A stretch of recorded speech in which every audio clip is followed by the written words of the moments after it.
اچھا یہ ایک مسئلہ ذہن میں آ گیا, یہ آیت ہے, بعض حضرات اس کو غلط مفہوم لے کے چسپاں کرتے ہیں اہل سنت پر. کہتے ہیں کہ حضور علیہ الصلوۃ والسلام کے زمانہ میں جب مشرکین مکہ کو کہا جاتا تھا کہ تم وہ دین چھوڑ کے حضور کے دین پر آ جاؤ, تو وہ کیا کہتے تھے؟ وہ کہتے تھے ہم اپنے آباء و اجداد کے دین کو نہیں چھوڑیں گے, ہم ان کی پیروی کریں گے. کیا لفظ بولتے تھے؟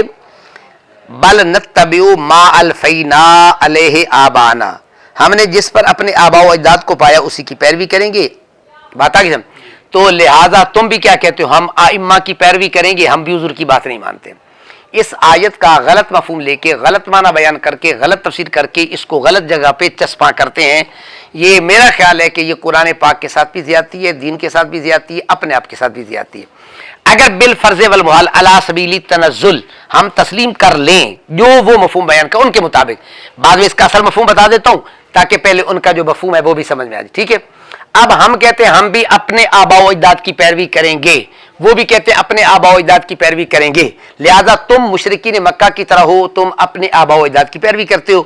بات آگے سمجھیں, ائمہ کی تقلید کو نہیں چھوڑتے ہو, ان کے پیچھے چلتے ہو, قرآن و سنت کے مطابق نہیں چلتے ہو. پہلی بات تو یہ ہے کہ بحمدہ تعالی ہم قرآن و سنت کی پیروی کرتے ہیں, ائمہ کی پیروی نہیں کرتے ہیں. ٹھیک ہے, ائمہ کی پیروی اس صورت میں کرتے ہیں جب ائمہ قرآن و سنت بیان کرتے ہیں, یعنی جو وہ مسئلہ قرآن و سنت سے بتاتے ہیں ہم ان کی پیروی کرتے ہیں. حقیقت میں پیروی کس کی ہوتی ہے؟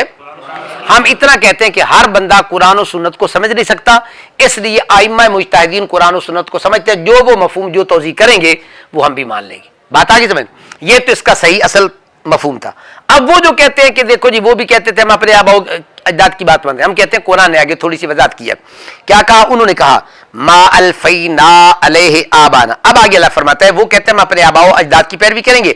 اولو کانا آباؤہم لا یعقلون شیئا, کیا اگرچہ ان کے آباء و اجداد لا یعقلون بے عقل تھے, یعنی قرآن مقدس نے تھوڑی سی وضاحت کر دی.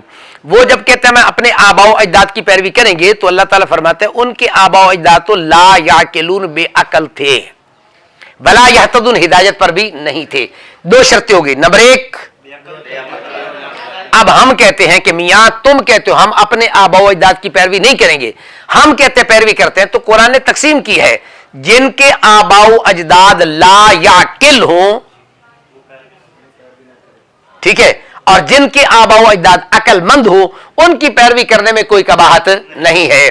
لہذا اب اگر تم اپنے آباء و اجداد کی ائمہ کی پیروی نہیں کرتے تو ہمیں کوئی اعتراض نہیں ہے, کیونکہ ان میں عقل ہوتا تو تم پیروی کر لیتے.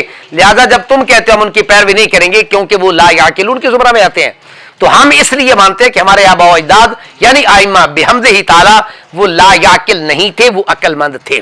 اب اس پر قرآن پاک سے دلیل. ٹھیک ہے, یہ بات میری حد تک نہ رہے گی, نہ میری زبان پہ یقین کرنا, نہ میری بات پہ اعتماد کرنا, اللہ کے قرآن پہ یقین ہے. میں تو صرف وضاحت کرنے والا ہوں, ٹھیک ہے, بیان سنانے والا ہوں. اصل میں مسئلہ کہاں ہے اللہ کے قرآن؟ اسی قرآن پاک کے اندر پہلے پارے میں اللہ تبارک و تعالیٰ نے یہ واقعہ بیان کیا.